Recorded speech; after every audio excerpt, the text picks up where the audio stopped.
So hello students, welcome to my channel maths Adda. आज हम लोग नया चैप्टर स्टार्ट करेंगे, cubes and cube roots. Okay, NCERT की बुक में 6 चैप्टर है ये। ओके, तो क्यूब और क्यूब रूट पढ़ाने से पहले मैं आप लोग को एक इंटरेस्टिंग स्टोरी सुनाना चाहूंगी कि जिससे कि आपको पता चल पाए कि आपके जो इंडिया के ग्रेट मैथमेटिशियंस हैं, ठीक है, वो कितने ज्यादा जीनियस थे। तो एक का नाम तो आप लोगों ने सुन रखा होगा, उनका नाम एस रामानुजम। ठीक है, तो एक स्टोरी सुनाती हूँ कि एक बार प्रोफेसर जीएच हार्डी, जो कि रामानुजम जी के घर जा रहे थे, तो जिस टैक्सी से जा रहे थे उस टैक्सी का नंबर था 1729। तो जब वो उनके घर पहुंचे तो उन्होंने रामानुजम जी से कहा कि टैक्सी का जो नंबर था 1729, it was a dull number. ठीक है, तो रामानुजम जी ने बोला no, it is not a dull number, it is an interesting number.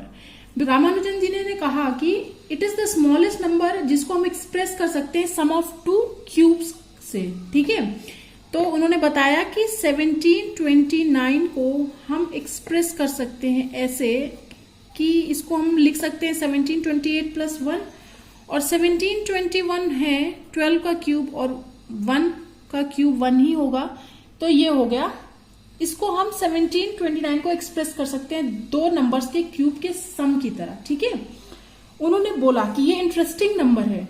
ठीक है, तो तब से 1729 जो नंबर है उसको हार्डी रामानुजन नंबर के नाम से जाना जाने लगा। ओके,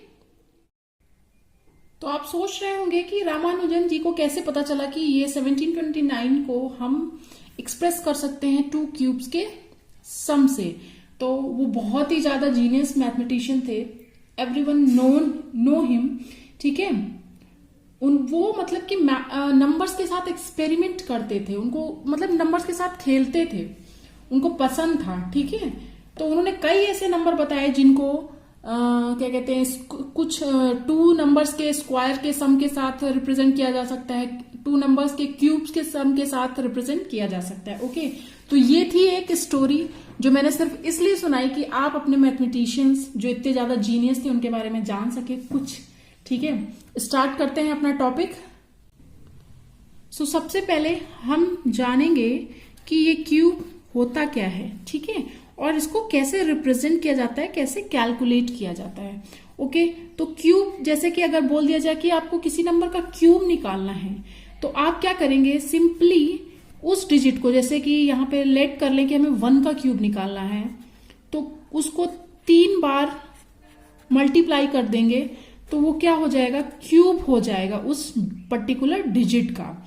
ठीक है, मतलब कि हम एक डिजिट को अगर 3 बार मल्टीप्लाई कर दे आपस में, ठीक है, तो वो क्या हो जाता है, उस डिजिट का क्यूब हो जाता है। अगर 2 को देखें तो अगर हमसे बोला जाए कि 2 का क्यूब निकालना है, तो 2 को हम 3 बार मल्टीप्लाई कर देंगे तो क्या हो जाएगा, ये इसका क्यूब हो जाएगा। ठीक है, सिमिलरली अगर हम 3 का क्यूब बोलें तो 3 को 3 बार मल्टीप्लाई करना है हमें, तो ये क्या आ जाएगा, इसका क्यूब आ जाएगा। ठीक है, तो क्यूब का मतलब 3 टाइम उस डिजिट को मल्टीप्लाई कर देना आपस में, जिसका हमें क्यूब कैलकुलेट करना है। ओके, तो और रिप्रेजेंट कैसे करेंगे हम 1 का क्यूब, हमें पता है कि ये हमने क्यूब्स लिखे हैं पर्टिकुलर डिजिट के, तो हम यहाँ इसको क्यूब की तरह लिखेंगे कि हाँ ठीक है, ये इसको कैसे रिप्रेजेंट करेंगे। तो क्यूब का मतलब 3 टाइम्स, जैसा कि मैंने बताया, तो डिजिट के ऊपर 3, जैसा कि हम स्क्वायर में लिखते थे 2 लिख देते थे, तो क्यूब में क्या लिखेंगे, 3 लिख देंगे। ओके, इस तरीके से इसको रिप्रेजेंट किया जाता है। और ये जो नंबर हमारे इसके इन डिजिट्स के क्यूब जो हो गए, ये 1 का क्यूब, 2 का क्यूब 8 और 3 का क्यूब जो 27, ये हो गए हमारे परफेक्ट क्यूब्स। ओके, या फिर इन्हें कह सकते हैं हम, जैसे हम वहां बोलते थे स्क्वायर नंबर, जो स्क्वायर होता था किसी डिजिट का, तो इनको कहेंगे क्यूब नंबर। आप काफी रिलेट कर सकते हैं स्क्वायर और स्क्वायर रूट के चैप्टर से इस चैप्टर को, बिकॉज यहां पर बस क्या है, 3 बार, क्यूब मतलब 3, ठीक है, क्यूब अगर बोल रहा है किसी डिजिट का निकालने के लिए तो हम उस डिजिट को 3 बार आपस में मल्टीप्लाई कर देंगे तो उसका क्यूब आ जाएगा। और जो उसके क्यूब्स होंगे उनको हम बोलेंगे परफेक्ट क्यूब्स और क्यूब नंबर्स। ओके, आगे भी मैं कुछ नंबर्स के क्यूब लिखूंगी। जैसे आपको बोला जाए कि 4 का क्यूब, तो 4 को 3 बार मल्टीप्लाई करेंगे तो हमें क्या मिल जाएगा, 4 का क्यूब मिल जाएगा। इट मीन्स 4 4 जा 16, 16 4 जा 64, तो क्या हो गया 64 हो गया 4 का क्यूब। 5 का क्यूब बोलेंगे तो 5 को 3 बार मल्टीप्लाई कर देंगे तो इसका क्यूब हो जाएगा 125। ठीक है, सिमिलरली हम किसी भी डिजिट का क्यूब निकाल सकते हैं, उस डिजिट को जिसका हमें क्यूब निकालने के लिए बोला गया है उसको 3 बार मल्टीप्लाई करके। ओके, तो इस तरीके से हम अगर इन पैटर्न्स को देखें, जैसे कि ऊपर 1 का क्यूब 1, 2 का क्यूब 8, 3 का 27, 4 का 64, 5 का 125, तो इनसे हम एक पैटर्न देखेंगे कि इवन का क्यूब, इवन नंबर जो है जैसे 2, 4 देखें तो इवन का क्यूब इवन ही होगा और ऑड नंबर्स का क्यूब ऑड नंबर ही आएगा। 1 का क्यूब देखें तो 1 है, 3 का 27 जो भी ऑड नंबर है, 5 का क्यूब 125 ये भी ऑड नंबर है। ठीक है, तो ऑड का क्यूब ऑड और इवन का क्यूब इवन। ठीक है, ये चीज आप याद रखिएगा। ओके, सो जो मैंने बताया उसको मैंने लिख भी दिया है कि ऑड का क्यूब ऑड होगा और इवन का क्यूब इवन ही होगा। ओके, इस बात को आप लोग याद रखिएगा। चलते हैं कुछ इंटरेस्टिंग पैटर्न्स देखते हैं, जैसे कि हमने square and square root chapter में भी देखे थे, इसमें भी देखते हैं। सो पहला पैटर्न हम लोग पढ़ेंगे एडिंग कॉन्जिक्यूटिव ऑड नंबर्स। ये पैटर्न हम लोगों ने square and square root chapter में भी पढ़ा था, बट ये थोड़ा सा डिफरेंट है। इसको आप ध्यान से देखिए, मैंने पैटर्न पहले ही लिख रखा है कि 1 का क्यूब इज इक्वल टू 1, तो ये है, इसका क्या है, इसके बीच में कितने ऑड नंबर आ रहे हैं, 1 ऑड नंबर का ये सम है, इसके साथ कोई और ऑड नंबर नहीं है। ठीक है, 2 का क्यूब है तो 2 कॉन्जिक्यूटिव ऑड नंबर्स का ये सम है। ठीक है, 3 का क्यूब है तो 27 तो होता है, ठीक है 27 तो होता है, बट 3 का क्यूब है तो 3 कॉन्जिक्यूटिव ऑड नंबर का ये सम है, मतलब इनका सम इसके क्यूब के इक्वल आएगा, 27 आएगा इसका सम। ओके, सिमिलरली 4 का क्यूब 64 होता है, तो ये 4 का क्यूब है ना, तो 4 कॉन्जिक्यूटिव ऑड नंबर का ये सम आएगा इसका क्यूब। ओके, सिमिलरली 5 का क्यूब अगर हम देखें 125 है ये 5 का क्यूब, तो 5 कॉन्जिक्यूटिव ऑड नंबर का ये सम है। ओके, तो इस पैटर्न को देखने के बाद अगर आपसे बोला जाए कि 10 का क्यूब अगर हम कैलकुलेट कर रहे हैं तो how many consecutive odd numbers will be needed to obtain the sum as 10 cube.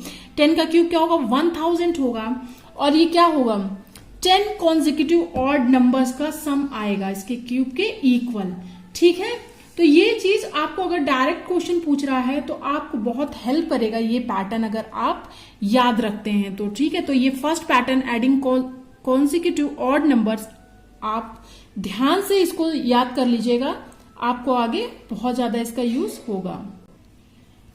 एक पैटर्न आप देख ही लेते हैं कि अगर मान लीजिए हमसे बोला कि 6 का क्यूब जो होता है उसको हम कितने कॉन्जिक्यूटिव ऑड नंबर्स के सम के मतलब सम की तरह लिख सकते हैं उसको। ठीक है, तो 6 का क्यूब होता है 216। ठीक है, तो आप देखेंगे कि कौन से ऑड नंबर्स के सम के इक्वल इसका क्यूब आएगा, तो 21, यहां पे 21 से लेके 29 तक आ गए हैं कॉन्जिक्यूटिव ऑड नंबर 5 के क्यूब में, तो नेक्स्ट 29 के बाद क्या होगा, 31, तो हम 31 प्लस 33 प्लस इसके बाद कौन सा ऑड कॉन्जिक्यूटिव ऑड नंबर है ना, तो मतलब लगातार जो ऑड नंबर्स होंगे, बस 29 तक यहाँ आ गया है 5 के क्यूब में, 31 नेक्स्ट होगा, उससे स्टार्ट करेंगे और 6 कॉन्जिक्यूटिव ऑड नंबर के सम के इक्वल इसका क्यूब आ जाएगा। तो 33 के बाद 35, फिर 37, देन 39, देन 41। आप अगर इनको सम करोगे तो इनका सम 216 6 के क्यूब के इक्वल आएगा। इसी तरीके से अगर आपसे बोल दिया जाए कि 10 के क्यूब में 8 के क्यूब को 7 के क्यूब को कितने कॉन्जिक्यूटिव ऑड नंबर के सम की तरह लिखा जा सकता है तो आप लिख सकते हैं। ओके, सो सेकेंड पैटर्न को हम लोग यहाँ पढ़ेंगे जिसको जो है cubes and their prime factors. मतलब कि डिजिट का क्यूब और उसके प्राइम फैक्टर्स के बीच में क्या पैटर्न है इसको हम लोग यहाँ पर पढ़ेंगे। तो सबसे पहले हम यहाँ पे दो हेडिंग आप लोग को दिख रही होंगी कि prime factorisation of a number, prime factorisation of its cube.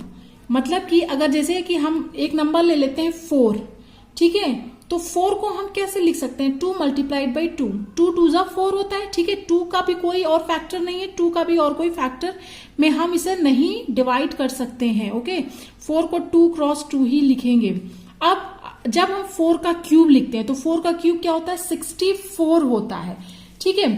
तो इसको 64 को हम जो क्या कहते हैं जो नंबर के फैक्टर्स हैं, प्राइम फैक्टर्स हैं 2 क्रॉस 2, तो उसके क्यूब में वो 3 बार आएंगे क्योंकि क्यूब का मतलब ही 3 टाइम्स होता है पर्टिकुलर डिजिट का, ठीक है।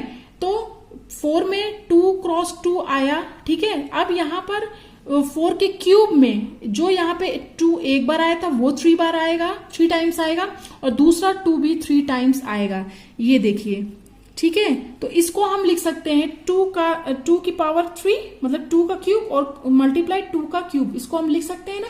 तो हम लोग को यहाँ पे यही पैटर्न देखने को मिलेगा कि जो नंबर है पर्टिकुलर उसके जो प्राइम फैक्टर्स हैं तो उसके जो क्यूब हम देखेंगे जाके, तो क्यूब में वो जो उसके नंबर के फैक्टर्स थे वो 3 टाइम्स आएंगे। तो सिमिलरली 6 का अगर हम लोग देखेंगे तो 6 को 2 क्रॉस 3 लिख सकते हैं।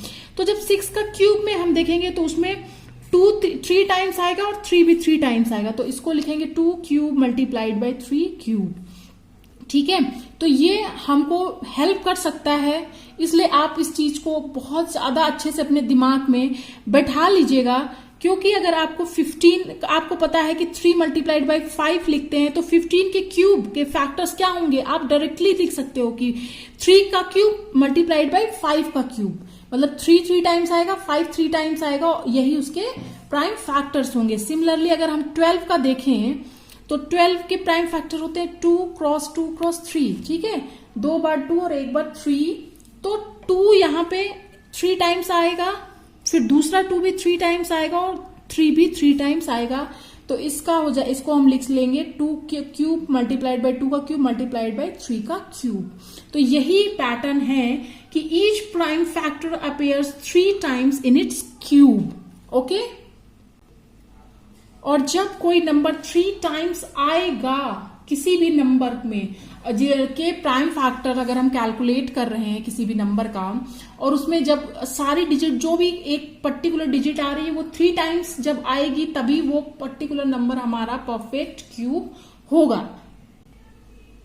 सो अगर हम एग्जाम्पल के लिए 216 नंबर ले लेते हैं और उसके प्राइम फैक्टर्स आप लोग को निकालने आते होंगे, तो इसलिए मैंने डायरेक्टली लिख दिया है। मैं ये नहीं बताऊंगी कि कैसे प्राइम फैक्टर सब निकालने हैं, मैंने square and square root chapter में आपको बहुत बार बताया, मल्टीपल टाइम्स बताया है। ओके, तो ये हो गए इसके प्राइम फैक्टर्स, ठीक है। तो 216 के अगर हम प्राइम फैक्टर्स लिखें यहाँ पे तो 2 क्रॉस 2 क्रॉस 2 और 3 क्रॉस 3 क्रॉस 3, मतलब कि 2 3 टाइम्स आ रहा है और 3 3 टाइम्स आ रहा है। इट मीन्स जो हमारा 216 है वो क्या है, परफेक्ट क्यूब है, ठीक है। 216 is a perfect cube. Okay, अगर इसमें कोई भी डिजिट 3 टाइम्स नहीं आएगी इसके प्राइम फैक्टर्स में तो वो परफेक्ट क्यूब नहीं होगा। ओके, सिमिलरली अगर हम एक और नंबर ले ले 729, तो इसके प्राइम फैक्टर्स होते हैं, आप लोग खुद से निकालिएगा, ठीक है। मैं डायरेक्टली लिख रही हूं कि इसके प्राइम फैक्टर्स ये होते हैं। अब देखिए कि इसमें अगर 3 3 के पेयर्स बनेंगे तभी ये परफेक्ट स्क्वायर होगा। तो ये 3 के 2 बार क्या कहते हैं ये पेयरिंग हो रही है 3 टाइम की, तो ये परफेक्ट क्यूब है। जिस तरह की हम लोग परफेक्ट स्क्वायर में क्या करते थे 2 2 के पेयर्स ढूंढते थे क्यूब, क्योंकि उसमें क्या होता है स्क्वायर में हम डिजिट को 2 बार मल्टीप्लाई करते थे, क्यूब में हम 3 टाइम कर रहे हैं तो 3 3 के ही पेयर्स बनाएंगे। अगर उसमें पेयर्स बन जा रहे हैं 3 3 के तो वो पर्टिकुलर नंबर हमारा परफेक्ट क्यूब होगा। ओके, सिमिलरली अगर हम 500 को चेक करें कि ये परफेक्ट क्यूब है या नहीं, तो 500 के प्राइम फैक्टर्स मैंने इसमें लिख दिए हैं। आप इसमें पेयरिंग करके देखते हैं कि ये परफेक्ट क्यूब होगा कि नहीं होगा। 5 के तो पेयरिंग हो रही है 3 की, बट 2-3 टाइम्स नहीं आया है, सिर्फ 2 टाइम्स आया है। इट मीन्स 500 जो है ये क्या होगा, नॉट अ परफेक्ट क्यूब, ये परफेक्ट क्यूब नहीं होगा। ओके, तो हम लोग परफेक्ट क्यूब है या नंबर पर्टिकुलर की नहीं है तो कैसे चेक करेंगे, उसमें 3-3 के पेयर्स उसके प्राइम फैक्टर्स में बना के। ओके, अब हम इस चैप्टर का एग्जाम्पल नंबर 1 पेज नंबर 74 पर है एनसीईआरटी बुक में, उसको देख लेते हैं कि इसमें पूछा है 243 इज अ परफेक्ट क्यूब और नॉट। तो सबसे पहले हम 243 के प्राइम फैक्टर कैलकुलेट करेंगे, जो आपको खुद से कैलकुलेट करने हैं, मैं डायरेक्टली लिख रही हूं। तो इसके प्राइम फैक्टर्स होते हैं 3, 5 टाइम्स आता है इसमें। तो सबसे पहले हम इसमें पेयरिंग करेंगे, पेयरिंग से पता चल जाएगा कि ये परफेक्ट क्यूब होगा कि नहीं होगा। तो 1-3 के तो पेयरिंग हो रही है, बट इसमें आगे पेयरिंग 3 की नहीं हो रही है। ठीक है, तो क्या है कि दोनों पेयरिंग तो कंप्लीट नहीं हो रही है ना, तो 243 क्या होगा, ये परफेक्ट क्यूब नहीं होगा, is not a perfect cube. ठीक है, इसको परफेक्ट क्यूब बनाने के लिए आपको क्या करना होगा, एक बार 3 से मल्टीप्लाई करना होगा, और 243 को 3 से भी मल्टीप्लाई करेंगे तो हमें पता चल जाएगा कि इसके बाद का नेक्स्ट इसके जो इस क्यूब नंबर होगा वो कौन सा होगा। ओके, आई होप आप लोगों को ये समझ में आया होगा कि कैसे एक परफेक्ट क्यूब चेक करते हैं पर्टिकुलर नंबर को, और क्यूब का मतलब क्या होता है, क्यूब कैसे कैलकुलेट करते हैं। तो नेक्स्ट वीडियो में हम लोग आगे कंटिन्यू करेंगे। तब तक के लिए थैंक यू फॉर वॉचिंग। अगर आपको मेरे वीडियोस अच्छे लग रहे हैं तो लाइक करिए, चैनल को सब्सक्राइब करिए और फैमिली फ्रेंड्स के साथ अपने शेयर करिए। Thank you.